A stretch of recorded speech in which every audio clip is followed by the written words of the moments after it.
Punjabi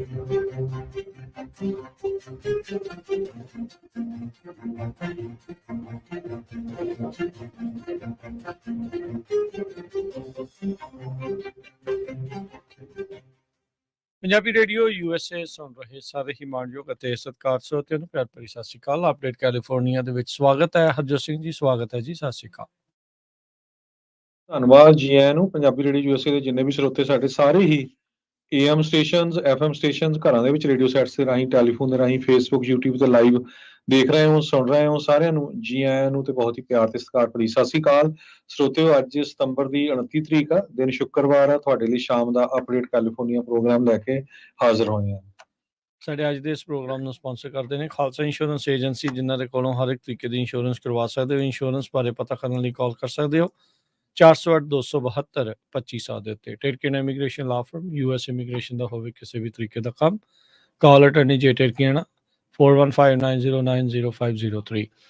Amarjit Singh ਫਰੈਜ਼ਨੋ, Gurbachan Singh Nagra Sacramento, Pritpal Singh Sidhu ਫਰੈਜ਼ਨੋ, Tara Singh ਸਾਗਰ Fremont, Harinder ਪੀਨ ਸੈਨ ਹੋਜ਼ੇ, Manjeet Singh Fremont, ਇਹਨਾਂ ਸਾਰਿਆਂ ਦਾ ਧੰਨਵਾਦ। ਜੇ ਤੁਸੀਂ ਵੀ ਇਸ ਪ੍ਰੋਗਰਾਮ ਨੂੰ ਸਪਾਂਸਰ ਕਰਨਾ ਚਾਹੁੰਦੇ ਹੋ, ਸੰਪਰਕ ਕਰ ਸਕਦੇ ਹੋ 408-722-7698 ਦੇ ਉੱਤੇ।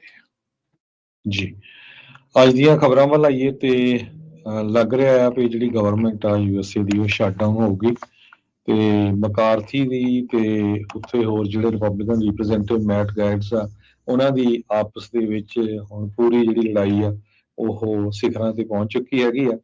ਤੇ ਜੋ ਸਟਾਪ ਗੇਟ ਬਿੱਲ ਨੂੰ ਲੈ ਕੇ ਆ ਰਹੇ ਸੀ ਉਹ ਪਾਸ ਨਹੀਂ ਹੋਇਆ ਹੈਗਾ। ਪਿਛਲੇ 48 ਘੰਟਿਆਂ 'ਚ ਡੈਮੋਕ੍ਰੇਟਸ ਨਾਲ ਵੀ ਗੱਲਬਾਤ ਹੋ ਰਹੀ ਹੈਗੀ ਆ, ਪਰ ਜੋ ਕੁਝ ਹੁਣ ਤੱਕ ਚੱਲ ਰਿਹਾ ਆ, ਕਹਿੰਦੇ ਵੀ ਇਹ ਬਿੱਲ ਪਾਸ ਨਹੀਂ ਹੋਣਾ ਹੈਗਾ। ਸੋ ਇਹਦੇ ਕਰਕੇ ਜੇ ਗਵਰਨਮੈਂਟ ਐਤਵਾਰ ਨੂੰ ਸ਼ਟਡਾਊਨ ਹੋ ਜਾਂਦੀ ਆ, 1.5 ਮਿਲੀਅਨ ਦੇ ਕਰੀਬ ਫੈਡਰਲ EMPLOYEES ਦੀ ਫਰਲੋ ਕੀਤੀ ਜਾਊਗੀ ਤੇ ਉਹਨਾਂ ਨੂੰ ਕੰਮ ਕਰਨਾ ਪਊਗਾ, ਪਰ ਬਿਨਾਂ ਕਿਸੇ ਪੇ ਦੇ, ਜਦੋਂ ਉਹ ਸ਼ਟਡਾਊਨ ਹੁੰਦੀ ਹੈਗੀ ਗਵਰਨਮੈਂਟ। ਸੋ 1.5 ਮਿਲੀਅਨ ਬਹੁਤ ਵੱਡਾ ਨੰਬਰ ਹੁੰਦਾ। ਬਹੁਤ ਸਾਰੇ ਜਿਹੜੇ ਪਾਰਕਸ ਆ, ਆਮ ਲੋਕਾਂ ਨੂੰ ਜਿਹੜੇ ਪਾਰਕਸ ਦੇ ਵਿੱਚ ਵੀ ਬਹੁਤ ਫਰਕ ਪਊਗਾ। ਸਾਰੇ ਪਾਰਕਸ ਜੋ ਆ ਉਹ ਸ਼ਟਡਾਊਨ ਹੋ ਜਾਣਗੇ। ਸੋ ਇਹਦਾ ਅਸਰ ਵੀ ਜੋ ਆ ਲੋਕਾਂ ਦੇ ਉੱਤੇ ਕਾਫੀ ਪਊਗਾ। ਜੇ ਬੇ ਏਰੀਆ ਦੀ ਗੱਲ ਕਰਦੇ ਜਾਈਏ, Golden Gate National Recreation Area 83,000 ਏਕੜ ਦਾ ਏਰੀਆ, ਜਿਹਦੇ ਵਿੱਚ Muir Woods National Monument, Presidio, Alcatraz Island, ਇਹ ਸਾਰੇ ਜਿਹੜੇ ਆ ਸ਼ਟਡਾਊਨ। ਸੋ ਲੋਕ ਇਹਨਾਂ ਨੂੰ ਵਿਜ਼ਿਟ ਨਹੀਂ ਕਰ ਸਕਣਗੇ। ਬਿਲਕੁਲ। ਸੋ ਪਿਛਲੇ ਜਿਹੜੇ ਨਜ਼ਦੀਕੀ ਇਤਿਹਾਸ ਦੇ ਵਿੱਚ ਦੇਖੀਏ ਤਾਂ 5 ਦਿਨ ਤੋਂ ਵੱਧ ਚੱਲਣ ਵਾਲੇ ਜਿਹੜੇ ਸ਼ਟਡਾਊਨ ਆ ਉਹ 4 ਹੋ ਚੁੱਕੇ ਨੇ, ਜਿਨ੍ਹਾਂ ਦੇ ਕਾਫੀ ਗੰਭੀਰ ਸਿੱਟੇ ਰਹੇ ਨੇ। 8 ਲੱਖ 1.5 ਮਿਲੀਅਨ ਜਿੱਦਾਂ ਤੁਸੀਂ ਟੋਟਲ ਦੱਸ ਰਹੇ ਆ, 8 ਲੱਖ ਫੈਡਰਲ ਜਿਹੜੇ ਸਿਵਿਲੀਅਨ EMPLOYEE ਆ, ਉਹਨਾਂ ਨੂੰ ਵੀ ਵਿਦਆਊਟ ਪੇ ਘਰੇ ਜਿਹੜਾ ਘੱਲਿਆ ਜਾਊਗਾ। ਮਕਾਰਥੀ ਹੁਣੀ ਕਹਿ ਰਹੇ ਆ ਵੀ ਉਸ ਬਿੱਲ ਦੀ ਵੀ ਸਪੋਰਟ ਕਰ ਦੇਣਗੇ, ਜਿਹਦੇ ਵਿੱਚ ਯੂਕਰੇਨ ਦੀਆਂ ਬਾਰਡਰ ਫੰਡਸ ਤੋਂ ਬਗੈਰ ਵੀ ਹੋਵੇ ਬਿੱਲ, ਉਹਨਾਂ ਦੀ ਸਪੋਰਟ ਤੋਂ ਬਗੈਰ ਵੀ ਹੋਵੇ ਤਾਂ ਉਸ ਨੂੰ ਉਹ ਸਮਰਥਨ ਦੇ ਸਕਦੇ ਹੈਗੇ ਆ। ਪ੍ਰੋਸੀਜਰਲ ਵੋਟ ਜਿੱਦਾਂ ਆਪਾਂ ਸਵੇਰ ਵਾਲੀਆਂ ਖਬਰਾਂ 'ਚ ਕਰ ਰਹੇ ਸੀਗੇ, ਉਹ ਤਾਂ ਪਾਸ ਹੋ ਗਈ ਸੀ। ਹੁਣ ਜਦੋਂ ਵੋਟ ਉਸ ਉੱਤੇ ਕੀਤੀ ਗਈ ਆ ਤਾਂ ਜਿਹੜਾ ਫਰੀडम ਕਾਕਸ ਆ ਉਸਨੇ ਤਕਰੀਬਨ ਇਸ ਦੇ ਉਲਟ ਵੋਟ ਪਾਈ ਆ। 232 ਵੋਟਾਂ ਇਸ ਸਟਾਪ ਗੈਪ ਬਿੱਲ ਦੇ ਉਲਟ ਪਈਆਂ ਤੇ 198 ਜਿਹੜੀਆਂ ਉਸ ਦੇ ਹੱਕ ਦੇ ਵਿੱਚ ਪਈਆਂ ਹੈਗੀਆਂ ਆ, ਤੇ 3 ਜਾਣਿਆਂ ਨੇ ਵੋਟ ਆ ਉਹ ਨਹੀਂ ਪਾਈ ਹੈਗੀ। ਸੋ ਕਹਿੰਦੇ ਵੀ ਇਹਨਾਂ ਦੀ ਪੇ ਫੈਡਰਲ EMPLOYEES ਦੀ ਸ਼ਟਡਾਊਨ ਦੇ ਦੌਰਾਨ ਕਦੋਂ ਜਿਹੜੀ ਆ ਉਹ ਰੁਕਦੀ ਆ। ਕਹਿੰਦੇ ਵੀ ਜਿੰਨੇ ਵੀ ਫੈਡਰਲ ਵਰਕਰ ਹੁੰਦੇ ਆ ਉਹ ਵਿਦਆਊਟ ਪੇ ਹੋਣਗੇ। ਜਿਹੜਾ ਲੈਪਸ ਆ ਉਹ ਰੈਟਰੋਐਕਟਿਵਲੀ ਦੇਖਿਆ ਜਾਊਗਾ। ਉਨੀ ਦੇਰ ਤੱਕ ਇਹ ਜੌਬ ਦੇ ਉੱਤੇ ਹੋਣਗੇ ਜ਼ਰੂਰ ਪੇ ਤੋਂ ਬਗੈਰ, ਤੇ ਕੁਛ ਨੂੰ ਜਿਹੜਾ ਫਰਲੋ ਕਰਕੇ ਘਰ ਨੂੰ ਘੱਲ ਦਿੱਤਾ ਜਾਊਗਾ।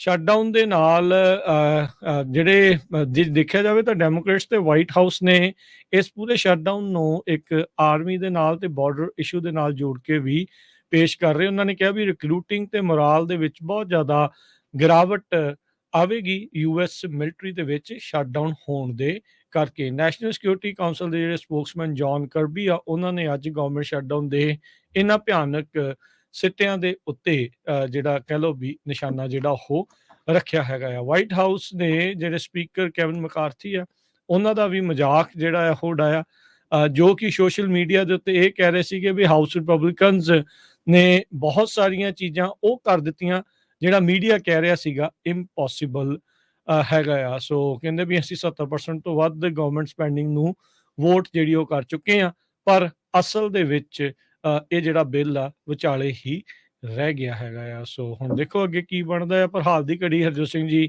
ਕੋਈ ਲੱਗ ਨਹੀਂ ਰਿਹਾ ਵੀ ਇਹਨਾਂ ਦਾ ਆਪਸੀ ਸਮਝੌਤਾ ਜਿਹੜਾ ਉਹ ਬਣੇਗਾ। ਯੂਕਰੇਨ ਦੀ ਫੰਡਿੰਗ, ਬਾਰਡਰ ਦੀ ਫੰਡਿੰਗ, ਹੋਰ ਕਈ ਜਿਹੜੇ ਮਸਲੇ ਇਸ ਦੇ ਵਿੱਚ ਇਸ ਟਾਈਮ ਫਸੇ ਪਏ ਆ, ਜਿਨ੍ਹਾਂ ਉੱਤੇ ਦੋਨੋਂ ਧਿਰਾਂ ਜਿਹੜੀਆਂ ਮੰਨ ਨਹੀਂ ਰਹੀਆਂ। ਜੀ, ਇਸੇ ਤਰ੍ਹਾਂ ਐਗਰੀਕਲਚਰ ਡਿਪਾਰਟਮੈਂਟ ਵੱਲੋਂ ਜੋ ਫੂਡ ਸਟੈਂਪ ਪੇਮੈਂਟ ਪ੍ਰੋਗਰਾਮ ਆ ਉਹ ਸ਼ਟ ਡਾਊਨ ਹੋਊਗਾ। ਆਈਆਰਐਸ ਆਡਿਟ ਨਹੀਂ ਕਰ ਸਕੂਗੀ, ਐਗਜ਼ਾਮਿਨ ਨਹੀਂ ਕਰ ਸਕੂਗੀ। ਜਿਹੜੇ ਰਿਟਰਨਸ ਹੈਗੇ ਨੈਸ਼ਨਲ ਪਾਰਕਸ ਸਾਰੇ ਕਲੋਜ਼ ਹੋਣਗੇ। ਦਸੰਬਰ 2018 ਚ 34 ਦਿਨਾਂ ਦੇ ਲਈ ਫੈਡਰਲ ਗਵਰਨਮੈਂਟ ਬੰਦ ਰਹੀ ਸੀ।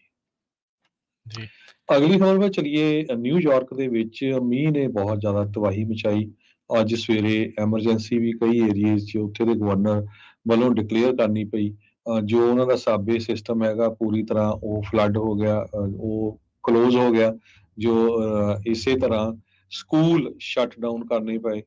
ਤੇ ਹਜੇ ਵੀ ਜੋ ਗਵਰਨਰ ਕੈਥੀ ਹਰਚਲ ਆ ਉਹ ਕਹਿ ਰਹੇ ਆ ਵੀ ਹੋਰ ਮੀਂਹ ਪੈਣ ਦੀ ਜਿਹੜੀ ਆ ਬਹੁਤ ਜ਼ਿਆਦਾ ਸੰਭਾਵਨਾ ਆ, ਜਿਹਦੇ ਨਾਲ ਹੋਰ ਵੀ ਜੋ ਫਲੱਡਿੰਗ ਆ ਜਾਂ ਪਾਣੀ ਆ ਉਹ ਘਰਾਂ ਦੀਆਂ ਬੇਸਮੈਂਟਾਂ ਦੇ ਵਿੱਚ ਚੜ ਸਕਦਾ ਹੈਗਾ ਆ। ਮੇਅਰ ਐਰਿਕ ਐਡਮ ਨੇ ਇਹ ਕਿਹਾ ਵੀ ਇਸ ਸਟਾਰਮ ਨੂੰ ਆਪਾਂ ਲਾਈਟਲੀ ਨਹੀਂ ਲੈ ਰਹੇ ਹੈਗੇ, ਕਿਉਂਕਿ ਜੋ ਰੈਜ਼ੀਡੈਂਟਸ ਆ ਉਹ ਬੜੇ ਸਰਪ੍ਰਾਈਜ਼ਲੀ ਇਹਦੇ ਵਿੱਚ ਅੜਿੱਕੇ ਆ ਗਏ ਹੈਗੇ ਆ। ਕਈਆਂ ਨੂੰ ਪਤਾ ਨਹੀਂ ਸੀ ਵੀ ਇੰਨਾ ਜ਼ਿਆਦਾ ਜਿਹੜਾ ਨੁਕਸਾਨ ਆ ਇਹ ਹੋ ਸਕਦਾ ਹੈ। ਜੀ ਬਿਲਕੁਲ। ਅਗਲੀ ਜਿਹੜੀ ਗੱਲ ਕਰਦੇ ਜਾਈਏ, ਟੈਕ ਕੰਪਨੀਜ਼ ਦੇ ਦੁਆਰਾ ਲੇ-ਆਫਸ ਉਹ ਲਗਾਤਾਰ ਚੱਲ ਰਹੀਆਂ। ਬੇ ਏਰੀਏ ਤੋਂ ਜਿਹੜੀ ਇੱਕ ਹੋਰ ਖਬਰ ਆ ਰਹੀ ਆ, 400 ਤੋਂ ਵੱਧ ਜਿਹੜੀਆਂ ਜੌਬਸ ਆ ਹੋਰ ਬੇ ਏਰੀਏ ਦੇ ਵਿੱਚ ਐਲੀਮੀਨੇਟ ਕੀਤੀਆਂ ਗਈਆਂ, ਖਤਮ ਕੀਤੀਆਂ ਗਈਆਂ। ਲੇ-ਆਫਸ ਕਹਿੰਦੇ ਵੀ ਹੋਰ ਵਰਸਨ ਹੋ ਰਹੇ ਆ, ਮਾੜੇ ਹੁੰਦੇ ਜਾ ਰਹੇ ਆ। ਫਰੈਸ਼ ਵੇਵ ਆਫ ਲੇ-ਆਫਸ ਦੇ ਨਾਲ ਬੇ ਏਰੀਏ ਦੀ ਜੌਬ ਮਾਰਕੀਟ ਦੇ ਉੱਤੇ ਅਸਰ ਪਿਆ ਨਜ਼ਰ ਆਉਂਦਾ ਹੈਗਾ। TTM ਟੈਕਨੋਲੋਜੀ, ਕਲੈਰੀ, Wolfspeed, BlackLine Systems, Robinhood Markets, ਇਹ ਹਾਈਟੈਕ ਕੰਪਨੀਆਂ ਆ ਜਿਨ੍ਹਾਂ ਨੇ EDD ਨੂੰ ਵਾਰਨ ਨੋਟਿਸਿਸ ਘੱਲੇ ਆ, ਜੋ ਕਿ 400 ਦੇ ਤਕਰੀਬਨ ਬਣਦੇ ਆ। ਸੈਂਟਾ ਕਲਾਰਾ ਦੀਆਂ 250 ਜੌਬਸ ਤਕਰੀਬਨ TTM ਟੈਕਨੋਲੋਜੀਜ਼ ਦੇ ਸਰਕਟ ਬੋਰਡ ਮੇਕਰ ਸੀਗੇ, ਉਹ ਇੱਕ ਸੌਫਟਵੇਅਰ ਕੰਪਨੀ ਕਲੈਰੀ ਆ, ਉਹ 139 ਜੌਬਸ। ਸਨੀਵੇਲ ਤੋਂ 50 ਜੌਬਸ, ਮਾਰਗਨ ਹਿਲ ਤੋਂ ਵਾਲਪ ਸਪੀਡ ਕਰਕੇ ਇਹ ਸਿਲੀਕਨ ਕਾਰਬਾਈਡ ਦੀ ਕੰਪਨੀ ਸੀ ਜਿਹੜੀ electric vehicle renewable energy system 'ਚ ਵਰਤੀ ਜਾਂਦੀ ਆ।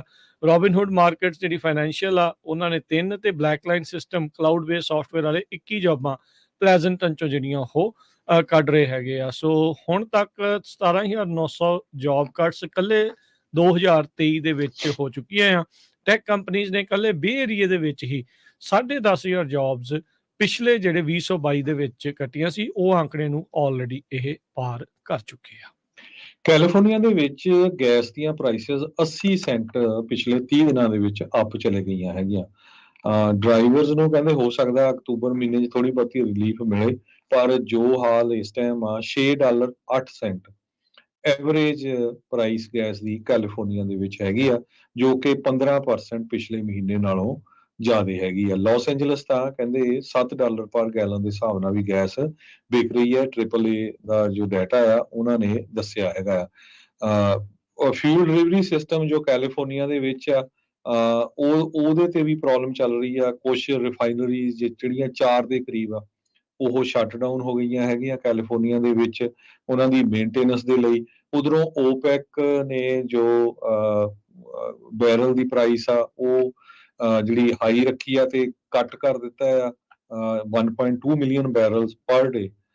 ਸੋ ਉਹ ਬੜਾ ਵੱਡਾ ਅਸਰ ਹੋ ਰਿਹਾ। 14 ਰਿਫਾਈਨਰੀਆਂ ਹੈਗੀਆਂ ਸਟੇਟ ਆਫ ਕੈਲੀਫੋਰਨੀਆ ਦੇ ਵਿੱਚ, ਜੋ ਕਾਫੀ ਲੋ ਲੈਵਲ ਦੇ ਉੱਤੇ ਪ੍ਰੋਡਕਸ਼ਨ ਉਹਨਾਂ ਦੀ ਜਿਹੜੀ ਚੱਲ ਰਹੀ ਹੈਗੀ ਆ। ਸੋ ਇਹਦਾ ਅਸਰ ਜਿਹੜਾ ਆ ਗੈਸ ਦੇ ਉੱਤੇ ਬਹੁਤ ਜ਼ਿਆਦਾ ਪੈ ਰਿਹਾ। ਇਸੇ ਕਰਕੇ ਜੋ ਗੈਸ ਆ ਉਹ ਬਹੁਤ ਮਹਿੰਗੀ ਹੋਈ ਪਈ ਹੈਗੀ ਆ। ਕੈਲੀਫੋਰਨੀਆ ਦੇ ਗਵਰਨਰ ਗੈਵਨ ਨਿਊਸਮ ਨੇ ਇੱਕ ਆਰਡਰ ਵੀ ਥਰਸਡੇ ਨੂੰ ਜਾਰੀ ਕੀਤਾ ਹੈਗਾ, ਜਿਹਦੇ ਵਿੱਚ ਉਹਨਾਂ ਨੇ ਆਇਲ ਰਿਫਾਈਨਰੀਜ਼ ਦੇ ਕੁਝ ਰੂਲ ਆ ਉਹਨਾਂ ਨੂੰ ਜਿਹੜਾ ਆ ਲੂਜ਼ ਕਰਨ ਦੀ ਕੋਸ਼ਿਸ਼ ਕੀਤੀ ਹੈਗੀ ਆ, ਤਾਂ ਕਿ ਜਿਹੜੀ ਗੈਸ ਆ ਉਹ ਛੇਤੀ ਤੋਂ ਛੇਤੀ ਲੋਕਾਂ ਤੱਕ ਪਹੁੰਚ ਸਕੇ, ਕਿਉਂਕਿ ਪ੍ਰੋਡਕਸ਼ਨ ਜਿਹੜੀ ਆ ਉਹ ਘਟੀ ਹੋਈ ਹੈਗੀ ਆ। ਸੋ ਹੋ ਸਕਦਾ ਅਗਲੇ ਮਹੀਨੇ ਤੱਕ ਕਹਿੰਦੇ ਵੀ 50 ਸੈਂਟ ਗੈਸ ਦੀ ਪ੍ਰਾਈਸ ਘਟ ਜਾਏ, ਪਰ ਲੱਗਦਾ ਨਹੀਂ ਹੈ। ਨੈਸ਼ਨਲ ਐਵਰੇਜ ਲਗਾਤਾਰ ਹਰਜੋਤ ਸਿੰਘ ਜੀ ਥੱਲੇ ਨੂੰ ਜਾ ਰਹੀ ਆ। ਕੈਲੀਫੋਰਨੀਆ ਦੀ ਜਿਹੜੀ ਐਵਰੇਜ ਆ ਉਹ ਲਗਾਤਾਰ ਉੱਤੇ ਨੂੰ ਜਾ ਰਹੀ ਹੈ। ਇਸ ਟਾਈਮ ਕੈਲੀਫੋਰਨੀਆ ਦੀ ਐਵਰੇਜ $6.07 8 ਸੈਂਟ ਦੇ ਉੱਤੇ ਚੱਲ ਰਹੀ ਹੈ, ਜਦਕਿ ਨੈਸ਼ਨਲ ਐਵਰੇਜ $3.83 ਦੇ ਉੱਤੇ ਹੈਗੀ ਆ। ਸੋ ਹੁਣ ਤੁਸੀਂ ਆਪ ਅੰਦਾਜ਼ਾ ਲਾ ਲਓ, ਇਹ ਐਵਰੇਜ ਆ। ਸੋ ਜੇ ਐਵਰੇਜ ਇੰਨਾ ਹੈ ਤੇ ਬਾਕੀ ਕਈ ਥਾਵਾਂ ਤੇ ਤਾਂ $7-7 ਨੂੰ ਵੀ ਪਾਰ ਕਰ ਗਈ ਹੋਣੀ ਆ। ਆਪਾਂ ਸੇਮ ਸਥਿਤੀ ਦੇਖ ਰਹੇ ਹੈਗੇ ਆ, ਜੋ ਰਿਕਾਰਡ ਤੋੜ ਇੱਕ ਟਾਈਮ ਦੇ ਉੱਤੇ ਐਵਰੇਜ ਪ੍ਰਾਈਸ ਜਿਹੜੀ ਹੋ ਗਈ ਸੀ। ਸੋ ਇਹ ਹਾਲਾਤ ਜਿਹੜੇ ਆ ਬਹੁਤੇ ਚੰਗੇ ਨਹੀਂ ਹੈਗੇ, ਤੇ ਨਾਲ ਹੀ ਡੀਜ਼ਲ ਦੀਆਂ ਪ੍ਰਾਈਸਿਸ ਵੀ ਇੱਕ ਵਾਰੀ ਫੇਰ ਦੁਬਾਰਾ ਵਧਣੀਆਂ ਜਿਹੜੀਆਂ ਉਹ ਸ਼ੁਰੂ ਹੋ ਚੁੱਕੀਆਂ। ਉਹ ਵੀ ਤਕਰੀਬਨ $6.5 ਦੇ ਉੱਤੇ ਕੈਲੀਫੋਰਨੀਆ ਦੇ ਵਿੱਚ ਡੀਜ਼ਲ ਦੀ ਐਵਰੇਜ ਪ੍ਰਾਈਸ ਪਹੁੰਚ ਚੁੱਕੀ ਆ। ਜੀ। ਅਗਲੀ ਖਬਰ ਵੱਲ ਚਲੀਏ। ਕੈਲੀਫੋਰਨੀਆ ਦੇ ਵਿੱਚ ਅੱਜ ਪ੍ਰੈਜ਼ੀਡੈਂਟ ਡੋਨਲਡ ਟਰੰਪ ਹੁਣੀ ਪਹੁੰਚੇ ਹੋਏ ਆ। GOP ਦੀ ਕਨਵੈਨਸ਼ਨ ਹੋ ਰਹੀ ਹੈ, ਜਿੱਥੇ ਅੱਜ ਉਹ 1.5 ਘੰਟੇ ਦੇ ਕਰੀਬ ਬੋਲੇ ਹੈਗੇ ਆ। ਉਹਦੇ ਵਿੱਚ ਉਹਨਾਂ ਨੇ ਜੋ ਕੁਝ ਕੈਲੀਫੋਰਨੀਆ ਦੇ ਵਿੱਚ ਵਾਪਰ ਰਿਹਾ ਹੈਗਾ ਆ, ਉਹ ਸਾਰਾ ਦੱਸਿਆ। ਕਹਿੰਦੇ ਪਈ ਅਸੀਂ ਰਲ ਕੇ ਜੋ ਡਿਕਲਾਈਨ ਹੋ ਰਿਹਾ ਅਮਰੀਕਾ ਦਾ, ਤੇ ਜੋ ਇਸ ਸਟੇਟ ਦੀ ਡਿਸਕ੍ਰਿਸ਼ਨ ਹੋ ਰਹੀ ਹੈਗੀ ਆ, ਉਸ ਨੂੰ ਆਪਾਂ ਕਰੈਕਟ ਕਰਾਂਗੇ। ਕਹਿੰਦੇ ਵੀ ਕੈਲੀਫੋਰਨੀਆ ਇੱਕ ਡੰਪਿੰਗ ਗਰਾਊਂਡ ਬਣਿਆ ਆ, ਤੇ ਜਿਹਦੇ ਵਿੱਚ ਪ੍ਰਿਜ਼ਨਰਸ, ਟੈਰਰਿਸਟ, ਮੈਂਟਲ ਪੇਸ਼ੈਂਟ ਬਹੁਤ ਵੱਡੀ ਗਿਣਤੀ ਦੇ ਵਿੱਚ ਧੱਕ ਦਿੱਤੇ ਗਏ ਹੈਗੇ ਆ। ਸੋ ਕਹਿੰਦੇ ਵੀ ਜੇ ਮੈਂ ਪ੍ਰੈਜ਼ੀਡੈਂਟ ਬਣਦਾ ਹੈਗਾ ਤੇ ਇਹ ਸਾਰਾ ਕੁਝ ਚੇਂਜ ਕੀਤਾ ਜਾਊਗਾ। ਇਸ ਟਾਈਮ ਕਹਿੰਦੇ ਵੀ ਪ੍ਰੈਜ਼ੀਡੈਂਟ ਡੋਨਲਡ ਟਰੰਪ ਉਹਨਾਂ ਦੀ ਇੱਕ ਲੈਟਿਨੋ ਕਮਿਊਨਿਟੀ ਦੇ ਵਿੱਚ ਬਹੁਤ ਜ਼ਿਆਦਾ ਸਪੋਰਟ ਹੈਗੀ ਆ। ਇਹ ਜਿਹੜੇ ਨਵੇਂ ਸਰਵੇ ਆਏ ਆ ਉਹਨਾਂ ਦੇ ਮੁਤਾਬਕ, ਤੇ 91 ਦੇ ਕਰੀਬ ਫੈਲਨੀ ਚਾਰजेस ਤੇ 4 ਸੈਪਰੇਟ ਇੰਡਾਈਟਮੈਂਟਸ ਪ੍ਰੈਜ਼ੀਡੈਂਟ ਡੋਨਲਡ ਟਰੰਪ ਹੁਣੀ ਇਸ ਟਾਈਮ ਫੇਸ ਕਰ ਰਹੇ ਹੈਗੇ। ਜੀ ਬਿਲਕੁਲ। ਅਗਲੀ ਗੱਲ ਕਰਦੇ ਜਾਈਏ, IRS ਦਾ ਕੰਟਰੈਕਟਰ ਆ, ਉਸ ਨੂੰ ਚਾਰਜ ਕੀਤਾ ਗਿਆ ਆ ਸਾਬਕਾ ਰਾਸ਼ਟਰਪਤੀ ਟਰੰਪ ਹੁਣਾਂ ਦੇ ਟੈਕਸ ਰਿਟਰਨਸ ਨੂੰ ਚੋਰੀ ਕਰਨ ਦੇ ਮਾਮਲੇ ਵਿੱਚ। ਯਾਦ ਹੋਣਾ ਆ ਕੁਝ ਸਾਲ ਪਹਿਲਾਂ ਨਿਊਯਾਰਕ ਟਾਈਮਸ ਤੇ ਪ੍ਰੋ ਪਬਲਿਕਾ, ਉਹਨਾਂ ਦੋਨਾਂ ਹੀ ਅਦਾਰਿਆਂ ਨੇ ਆਪਣੇ ਜਿਹੜੇ ਆਰਟੀਕਲਸ ਪਬਲਿਸ਼ ਕੀਤੇ ਸੀਗੇ ਟਰੰਪ ਹੁਣਾਂ ਦੇ ਟੈਕਸ ਰੈਕਰਡਸ ਆ ਉਸ ਦੇ ਬੇਸਡ। ਇੱਧਰ ਅੱਜ ਫੈਡਰਲ ਪ੍ਰੋਸੀਕਿਊਟਰਸ ਦੇ ਦੁਆਰਾ ਇੰਟਰਨਲ ਰੈਵਨਿਊ ਸਰਵਿਸ ਦੇ ਉਸ ਕੰਟਰੈਕਟਰ ਦੇ ਖਿਲਾਫ ਚਾਰजेस ਜਿਹੜੇ ਆ ਉਹ ਦਰਜ ਕਰ ਦਿੱਤੇ। 38 ਸਾਲਾਂ ਦਾ ਚਾਰਲਸ ਐਡਵਿਨ ਲਿਟਲ ਜੌਨ, ਇਹਨੇ IRS ਦੇ ਵਿੱਚ 2018 ਤੋਂ 2020 ਦੇ ਦਰਮਿਆਨ ਕੰਮ ਕੀਤਾ ਸੀ, ਅਦਾਲਤੀ ਦਸਤਾਵੇਜ਼ ਦੱਸਦੇ ਆ। ਇਹਦੇ ਕੰਟਰੈਕਟ ਦੇ ਮੁਤਾਬਕ ਲਿਟਲ ਜੌਨ ਨੇ ਕਥਿਤ ਤੌਰ ਦੇ ਉੱਤੇ ਟੈਕਸ ਰਿਟਰਨ ਤੇ ਜਿਹੜੀ ਰਿਟਰਨ ਇਨਫੋਰਮੇਸ਼ਨ ਆ ਪਬਲਿਕ ਅਫੀਸ਼ੀਅਲ ਦੇ ਨਾਲ ਸੰਬੰਧਿਤ ਉਸ ਨੂੰ ਚੋਰੀ ਕੀਤਾ ਹੈਗਾ ਆ। ਸੋ ਤੇ ਉਹ ਚੋਰੀ ਕਰਕੇ ਉਹਨੇ ਨਿਊਜ਼ ਆਰਗੇਨਾਈਜੇਸ਼ਨ ਤੱਕ ਇਹ ਇਨਫੋਰਮੇਸ਼ਨ ਪਹੁੰਚਾ ਦਿੱਤੀ ਸੀ। ਸੋ ਸਾਬਕਾ ਰਾਸ਼ਟਰਪਤੀ ਟਰੰਪ ਹੁਣਾਂ ਦੇ ਟੈਕਸ ਡਾਕੂਮੈਂਟ ਸੀ, ਜਿਸ ਨੂੰ ਚੋਰੀ ਕਰਕੇ ਨੇ ਨਿਊਜ਼ ਆਰਗੇਨਾਈਜੇਸ਼ਨ ਨੂੰ ਦਿੱਤਾ ਹੈਗਾ ਆ। ਸੋ ਇਹਦੇ ਵਿੱਚ ਕਹਿੰਦੇ ਵੀ ਇਸਨੇ ਹਜ਼ਾਰਾਂ ਹੀ ਨੇਸ਼ਨ ਦੇ ਮੁਲਕ ਦੇ ਜਿਹੜੇ ਵੈਲਦੀਐਸਟ ਪੀਪਲ ਆ, ਅਮੀਰ ਬੰਦੇ ਆ, ਉਹਨਾਂ ਦੀਆਂ ਟੈਕਸ ਰਿਟਰਨ ਇਨਫੋਰਮੇਸ਼ਨ ਪਿਛਲੇ 15 ਸਾਲਾਂ ਦੇ ਦਰਮਿਆਨ ਉਹ ਵੀ ਚੋਰੀ ਕਰਕੇ ਅੱਗੇ ਦਿੱਤੀਆਂ ਹੋ ਸਕਦੀਆਂ ਆ। ਸੋ ਹੁਣ ਇਸ ਨੂੰ ਫੈਡਰਲ ਪ੍ਰੋਸੀਕਿਊਟਰਸ ਦੇ ਦੁਆਰਾ ਚਾਰਜ ਕੀਤਾ ਗਿਆ ਹੈਗਾ। ਕੈਲੀਫੋਰਨੀਆ ਦੇ ਵਿੱਚ ਬੇ ਏਰੀਏ ਦੇ 7 ਦੇ ਕਰੀਬ ਜੋ ਸਾਬੇ ਫਰੈਂਚਾਈਜ਼ੀਜ਼ ਆ, ਉਹਨਾਂ ਨੂੰ $1 ਮਿਲੀਅਨ ਦਾ ਫਾਈਨ ਹੋਇਆ, ਤੇ ਲੇਬਰ ਕੋਰਟ ਵੱਲੋਂ ਕਿਹਾ ਗਿਆ ਜਾਂ ਤਾਂ ਆਪਣਾ ਬਿਜ਼ਨਸ ਸੈੱਲ ਕਰ ਦਿਓ ਤੇ ਜਾਂ ਇਸ ਨੂੰ ਸ਼ਟ ਡਾਊਨ ਕਰ ਦਿਓ। ਕਹਿੰਦੇ ਪਈ 1 ਮਿਲੀਅਨ ਦੇ ਕਰੀਬ ਵੇਜਸ ਤੇ ਡੈਮੇਜਸ ਉਹਨਾਂ ਨੇ 14 ਦੇ ਕਰੀਬ ਸਾਬੇ ਰੈਸਟੋਰੈਂਟਸ ਜੋ ਬੇ ਏਰੀਏ 'ਚ ਸਨਾਮੋ ਕਾਉਂਟੀ ਦੇ ਵਿੱਚ ਹੈਗੇ ਆ, ਜੌਨ ਮੇਜ਼ਾ ਤੇ ਉਹਨਾਂ ਦੀ ਵਾਈਫ ਜੈਸਿਕਾ ਮੇਜ਼ਾ, ਉਹਨਾਂ ਨੂੰ ਉਹ ਓਨ ਕਰਦੇ ਸੀ, ਜਿੱਥੇ ਉਹਨਾਂ ਨੇ 14 ਤੋਂ ਲੈ ਕੇ 15 ਸਾਲ ਦੇ ਜਿਹੜੇ ਬੱਚੇ ਆ ਉਹਨਾਂ ਨੂੰ ਕੰਮ ਤੇ ਰੱਖਿਆ, ਤੇ ਉਹ ਬਹੁਤ ਜ਼ਿਆਦਾ ਜਿਹੜਾ ਡੇਂਜਰਸ ਇਕਵਿਪਮੈਂਟ ਯੂਜ਼ ਕਰਦੇ ਸੀ ਜੋ ਮਾਈਨਰਸ ਨੂੰ ਅਲਾਓ ਨਹੀਂ ਹੁੰਦਾ ਕਰਨਾ। ਤੇ ਉਹ ਤੋਂ ਬਾਅਦ ਕਹਿੰਦੇ ਵੀ ਉਹਨਾਂ ਨੇ EMPLOYEES ਦੀ ਪੇ ਵੀ ਨਹੀਂ ਦਿੱਤੀ, ਤੇ ਉਹਨਾਂ ਨੂੰ ਜਿਹੜੇ ਚੈੱਕ ਵੀ ਇਸ਼ੂ ਕੀਤੇ ਉਹ ਬਹੁਤ ਬੈਡ ਚੈੱਕ ਸੀਗੇ, ਜਮਾ ਹੀ ਨਹੀਂ ਹੋਏ ਹੈਗੇ। ਤੇ ਜੋ ਟਿਪ ਦਿੱਤੀ ਜਾਂਦੀ ਸੀ ਉਹ ਕਸਟਮਰ ਦੇ ਰਾਹੀਂ ਉਹ ਵੀ ਆਪਣੇ ਕੋਲ ਇਹ ਰੱਖਦੇ ਰਹੇ। ਉਹ ਤੋਂ ਬਾਅਦ ਇੱਕ ਜਿਹੜਾ ਯੰਗ ਬੱਚਾ ਸੀਗਾ ਉਸਨੇ ਜਾ ਕੇ ਲੇਬਰ ਡਿਪਾਰਟਮੈਂਟ ਦੇ ਕੋਲ ਕੰਪਲੇਨ ਕਰ ਦਿੱਤੀ, ਤੇ ਜਦੋਂ ਉਹਨਾਂ ਨੇ ਇਨਵੈਸਟੀਗੇਸ਼ਨ ਕੀਤੀ ਤੇ ਇਹ ਜੋ 184 ਦੇ ਕਰੀਬ ਜਿਹੜੇ ਵਰਕਰਸ ਬਣਦੇ ਹੈਗੇ ਵੱਖ-ਵੱਖ ਜਿਹੜਾ ਸਟੋਰਾਂ ਤੇ ਕੰਮ ਕਰਦੇ ਸੀ, ਉਹਦੇ ਵਿੱਚ ਉਹਨਾਂ ਨੇ ਜਿੰਨੀ $4,75,000 ਮਿਨੀਮਮ ਵੇਜ ਜੋ ਆਪਣੀ ਉਹਨਾਂ ਦੀ ਰੱਖੀ ਹੋਈ ਸੀ, $1.5 ਲੱਖ ਦੀ ਪੈਨਲਟੀ, ਹੋਰ ਸਾਰੇ ਫਾਈਨ ਪਾ ਕੇ $1 ਮਿਲੀਅਨ ਦਾ ਜਿਹੜਾ ਚਾਰजेस ਆ ਉਹ ਲੇਬਰ ਡਿਪਾਰਟਮੈਂਟ ਵੱਲੋਂ ਸਬਵੇ ਫਰੈਂਚਾਈਜ਼ੀ ਦੇ 14 ਦੇ ਕਰੀਬ ਜਿਹੜੇ ਆ ਉਹਨਾਂ ਤੇ ਲਾਏ ਗਏ। ਜੀ। ਅਗਲੀ ਗੱਲ ਕਰੀਏ ਸੈਨੋਜ਼ੇ ਦਾ ਇੱਕ ਬੰਦਾ ਉਸਨੂੰ ਚਾਰਜ ਕੀਤਾ ਗਿਆ ਆ। ਇਸ ਨੇ ਕਹਿ ਲਓ ਵੀ ਰਿਸ਼ਤੇ ਦੀਆਂ ਸਾਰੀਆਂ ਹੱਦਾਂ ਪਾਰ ਕਰ ਦਿੱਤੀਆਂ ਆਪਣੀ ਮਾਂ ਦੇ ਨਾਲ।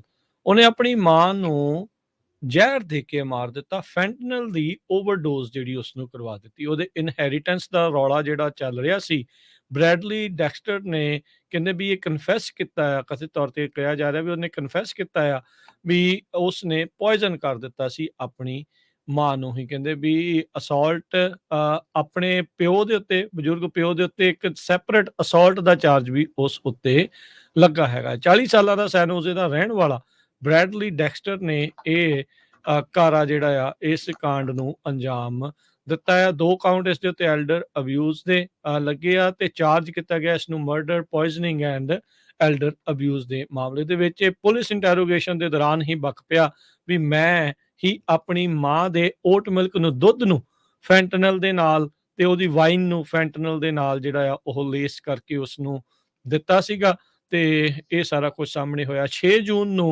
ਪੋਇਜ਼ਨਿੰਗ ਦੇ ਨਾਲ ਕੈਥਲੀਨ ਡੈਕਸਟਰ ਦੀ ਮੌਤ ਹੋਈ ਸੀ। ਉਹ ਆਪਣੇ ਈਸਟ ਸੈਨ ਹੋਜ਼ੇ ਦੇ ਘਰ ਦੇ ਵਿੱਚ, ਜਿਹੜੇ ਫੁੱਟ ਹਿਲਸ ਦੇ ਵਿੱਚ ਪੈਂਦਾ। 72 ਸਾਲਾਂ ਦੀ ਇਹਦੀ ਮਾਂ ਸੀਗੀ ਤੇ ਇਹਦੇ ਫਿਰ ਗਾਂ ਮੁੰਡੇ ਨੇ, ਕੈਥਲੀਨ ਦੇ ਪੋਤੇ ਨੇ, ਕਹਿੰਦੇ ਵੀ 911 ਕਾਲ ਕਰਕੇ ਦੱਸਿਆ ਵੀ ਮੇਰੀ ਦਾਦੀ ਤਾਂ ਜਿਹੜੀ ਆ ਅਨਕੌਂਸ਼ੀਅਸ ਪਈ ਆ, ਸਾਹ ਨਹੀਂ ਲੈ ਰਹੀ। CPR ਵੀ ਪਰਫਾਰਮ ਕੀਤਾ ਗਿਆ ਪਰ ਉਹ 30 ਮਿੰਟਾਂ ਬਾਅਦ 'ਚ ਪੈਰਾਮੈਡਿਕ ਦੇ ਆਉਣ ਤੋਂ ਬਾਅਦ 'ਚ ਉਸਦੀ ਮੌਤ ਹੋ ਗਈ ਸੀ। ਹੁਣ ਦੇਖੋ ਇਨਹੈਰੀਟੈਂਸ ਦੇ ਲਈ, ਜਾਇਦਾਦ ਦੇ ਲਈ ਇਸ ਨੇ ਕਿੱਡਾ ਭੈੜਾ ਕੰਮ ਕੀਤਾ ਹੈਗਾ। ਸਵੇਰੇ ਆਪਾਂ ਖਬਰ ਸਾਂਝੀ ਕੀਤੀ ਸੀ, ਕੈਲੀਫੋਰਨੀਆ ਦੇ ਸੈਨੇਟਰ ਡਾਇਨ ਫਾਈਨਸਟਾਈਨ 90 ਸਾਲਾਂ ਦੇ ਹੋ ਕੇ ਉਹਨਾਂ ਦੀ ਅੱਜ ਮੌਤ ਹੋ ਗਈ ਸੀ ਸਵੇਰੇ।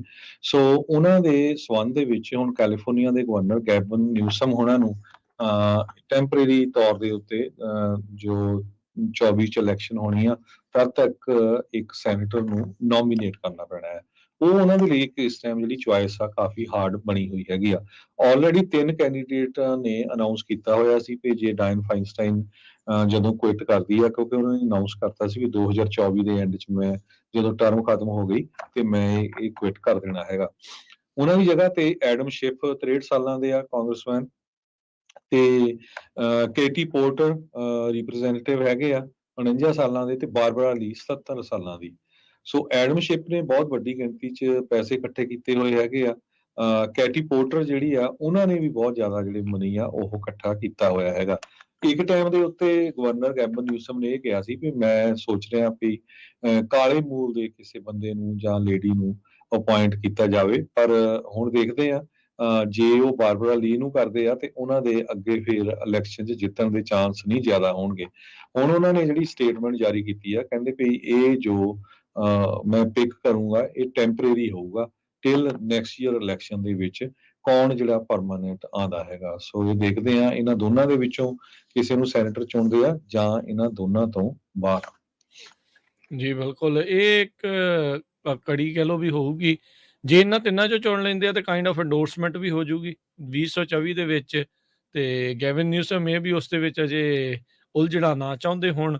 ਉਹਨਾਂ ਨੇ ਇਹ ਵੀ ਦੇਖਣਾ ਵੀ ਯੂ ਨੈਵਰ ਨੋ 2024 ਦੇ ਵਿੱਚ ਉਹਨਾਂ ਦਾ ਨੰਬਰ ਵੀ ਲੱਗ ਸਕਦਾ ਜੋ ਬਾਈਡਨ ਦੀ ਥਾਂ ਦੇ ਉੱਤੇ, ਕਿਉਂਕਿ ਦਬੇ ਸੁਰਾਂ ਦੇ ਵਿੱਚ ਡੈਮੋਕ੍ਰੇਟ ਪਾਰਟੀ 'ਚ ਆਵਾਜ਼ ਤਾਂ ਉੱਠ ਰਹੀ ਆ ਵੀ ਭਾਈ ਜੋ ਬਾਈਡਨ ਕਾਸੇ ਬਜ਼ੁਰਗ ਨੇ ਤੇ ਇਹਨਾਂ ਦੀ ਥਾਂ ਤੇ ਕਿਸੇ ਹੋਰ ਨੂੰ ਮੌਕਾ ਮਿਲੇ।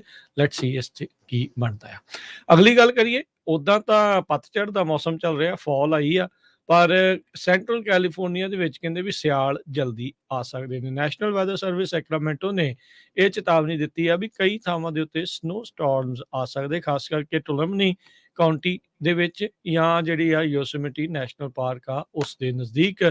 ਅੱਜ ਸ਼ਾਮ ਤੋਂ ਕੱਲ ਦੀ ਸ਼ਾਮ ਤੱਕ ਇਹ ਜਿਹੜੀ ਸੰਭਾਵਨਾ ਆ ਉਹ ਬਣੀ ਪਈ ਆ। 8000 ਫੁੱਟ ਜਾਂ ਉਸ ਤੋਂ ਉਤਲੀ ਥਾਵਾਂ ਦੇ ਉੱਤੇ, ਹਾਈ ਐਲੀਵੇਸ਼ਨਸ ਦੇ ਉੱਤੇ 1 ਤੋਂ 2 ਇੰਚ ਤੱਕ ਸਨੋ ਜਿਹੜੀ ਉਹ ਪੈ ਸਕਦੀ ਆ। ਵਿੰਟਰ ਵੈਦਰ ਐਡਵਾਈਜ਼ਰੀ ਸਿਆਰਾਸ ਦੇ ਵਿੱਚ ਆਲਰੇਡੀ ਕਹਿੰਦੇ ਵੀ ਇਸ ਵੀਕਐਂਡ ਦੇ ਉੱਤੇ ਇਨ ਇਫੈਕਟ ਰਹੇਗੀ। ਜੀ, ਇਹ ਸਟਾਕ ਮਾਰਕੀਟ ਦੀ ਗੱਲ ਕਰੀਏ, ਸਟਾਕ ਮਾਰਕੀਟ ਦੇ ਲਈ ਅੱਜ ਮਹੀਨੇ ਦਾ ਐਂਡ ਹੋ ਗਿਆ ਤੇ ਪੂਰਾ ਮਹੀਨਾ ਬੜਾ ਗੁੱਡ ਨਹੀਂ ਰਿਹਾ। ਬਿਲਕੁਲ ਜੀ, ਕਾਫੀ ਜਿਹੜੀ ਗਿਰਾਵਟ ਦਾ ਦੌਰ ਰਿਹਾ, ਉਤਾਰ ਚੜਾਵ ਜਿਹੜੇ ਚੱਲਦੇ ਹੀ ਰਹਿੰਦੇ ਆ ਤੇ ਅੱਜ ਦੇ ਵੀਕਐਂਡ ਦੇ ਅੰਤ ਦੇ ਉੱਤੇ ਫਰਾਈਡੇ ਦੀ ਕਲੋਜ਼ਿੰਗ ਦੇ ਉੱਤੇ ਡਾਓ ਜੋਨ 100 ਤੇ 59 ਪੁਆਇੰਟ ਕੱਲ੍ਹ ਦੇ ਨਾਲੋਂ ਘੱਟ ਕੇ 33,507 ਤੇ S&P 12 ਪੁਆਇੰਟ ਘੱਟ ਕੇ 4288 ਤੇ ਨੈਸਡੈਕ 18 ਪੁਆਇੰਟ ਵੱਧ ਕੇ 13,219 ਤੇ ਬੰਦ ਹੋਇਆ। ਸੋਨੇ ਦਾ ਭਾਅ $1864 ਪ੍ਰਤੀ ਆਉਂਸ, ਕੱਚੇ ਤੇਲ ਦੀ ਕੀਮਤ $91 ਪ੍ਰਤੀ barrel, 10-year yield 4.57%, crypto currencies 'ਚ ਬਿਟਕੋਇਨ 26,942 ਤੇ ਇਥੀਰੀਅਮ $1671 ਦੇ ਬਰਾਬਰ ਚੱਲ ਰਿਹਾ ਹੈ। $1 ਦੇ ਬਰਾਬਰ ਪਾਕਿਸਤਾਨ ਦੇ ਰਹੇ ਆ $287.75 ਤੇ ਇੰਡੀਆ ਦੇ ਰਹੇ ਆ $83.18 ਤੇ ਕੈਨੇਡਾ ਦੇ ਰਹੇ ਆ $1 ਤੇ 36 ਸੈਂਟ। ਪ੍ਰੋਗਰਾਮ ਦੀ ਸਮਾਪਤੀ ਹੈ। ਸਮਾਪਤੀ ਹੋਣ ਤੋਂ ਪਹਿਲਾਂ ਇੱਕ ਵਾਰੀ ਫਿਰ ਦੱਸ ਜਾਈਏ, ਕੱਲ ਨੂੰ 30 ਤਰੀਕ ਨੂੰ ਸ਼ਨੀਚਰਵਾਰ ਨੂੰ ਫਰੈਜ਼ਨੋ ਦੇ ਜਿੱਥੇ ਪੰਜਾਬੀ ਰੇਡੀਓ USA ਦਾ ਸਟੂਡੀਓ ਵਾ, ਇੱਥੇ ਪਾਰਕ ਆ ਸਾਡੇ ਕੋਲ। ਇੱਥੇ ਪਾਰਕ ਵਿੱਚ 2125 North Barton Avenue, B as in boy, program ਸੰਦਲੀ ਪੈੜਾਂ ਹੋਣ ਜਾ ਰਿਹਾ ਸਵੇਰੇ 11 ਵਜੇ ਤੋਂ 6 ਵਜੇ ਦੇ ਵਿੱਚ। ਇੱਕ ਪਰਿਵਾਰਕ ਮਾਹੌਲ ਵਾਲਾ ਪ੍ਰੋਗਰਾਮ ਜਿੱਥੇ ਸਾਰਿਆਂ ਨੂੰ ਖੁੱਲ੍ਹਾ ਸੱਦਾ ਆ। ਉੱਥੇ ਗਾਉਣ ਦਾ ਜਿਹੜਾ ਉਹ ਪ੍ਰੋਗਰਾਮ ਵੀ ਹੋਵੇਗਾ, ਬੱਚਿਆਂ ਦੇ ਲਈ, ਬੀਬੀਆਂ ਦੇ ਲਈ, ਬੰਦਿਆਂ ਦੇ ਲਈ, ਸਾਰਿਆਂ ਦੇ ਲਈ ਕੁਛ ਨਾ ਕੁਛ ਕਰਨ ਨੂੰ ਹੋਊਗਾ। ਇੱਕ ਪਰਿਵਾਰਕ ਮਾਹੌਲ ਵਾਲਾ, ਸੱਭਿਆਚਾਰਕ ਵਿਰਸੇ ਦੇ ਨਾਲ ਜੁੜਨ ਵਾਲੀ ਜਿਹੜੀ ਚੀਜ਼ ਆ ਉਹ ਆਪਾਂ ਨੂੰ ਦੇਖਣ ਨੂੰ ਇੱਥੇ ਮਿਲੂਗੀ। ਸੋ ਅਸੀਂ ਸਾਰਿਆਂ ਨੂੰ ਬੇਨਤੀ ਕਰਦੇ ਹਾਂ, ਹੁਮ ਹੁਮਾ ਕੇ ਕੱਲ੍ਹ ਨੂੰ ਪਹੁੰਚੋ ਫਰੈਜ਼ਨੋ ਦੇ ਵਿੱਚ 2125 ਨਾਰਥ ਬਾਰਟਨ ਐਵੀਨਿਊ, 2125 ਨਾਰਥ ਬਾਰਟਨ ਐਵੀਨਿਊ ਫਰੈਜ਼ਨੋ ਦੇ ਵਿੱਚ। ਸਵੇਰੇ 11 ਵਜੇ ਤੋਂ ਲੈ ਕੇ ਸ਼ਾਮ 5-6 ਵਜੇ ਤੱਕ ਇਹ ਪ੍ਰੋਗਰਾਮ ਆ ਉਹ ਚੱਲੇਗਾ। ਸੋ ਜ਼ਰੂਰ ਹੁਮ ਹੁਮਾ ਕੇ ਪਹੁੰਚੋ। ਹੋਰ ਜਾਣਕਾਰੀ ਲਈ ਕਾਲ ਕਰ ਸਕਦੇ ਹੋ ਸਟੂਡੀਓ ਦੇ ਵਿੱਚ 408-272-52-100 ਦੇ ਉੱਤੇ। ਤੇ ਹੁਣ ਲੈਂਦੇ ਹਾਂ ਜੀ ਇਜਾਜ਼ਤ। ਸਾਡੇ ਦੋਨੇ ਵੱਲੋਂ ਤੁਹਾਨੂੰ ਸਭ ਨੂੰ ਪਿਆਰ ਭਰੀ ਨਿੱਘੀ ਸਤਿ ਸ੍ਰੀ ਅਕਾਲ। ਜਿਉਂਦੇ ਵਾਸਤੇ ਰਹੋ, ਹੱਸਦੇ ਖੇਲਦੇ ਰਹੋ, ਸੁਣਦੇ ਰਹੋ, ਦੇਖਦੇ ਰਹੋ ਪੰਜਾਬੀ ਰੇਡੀਓ USA।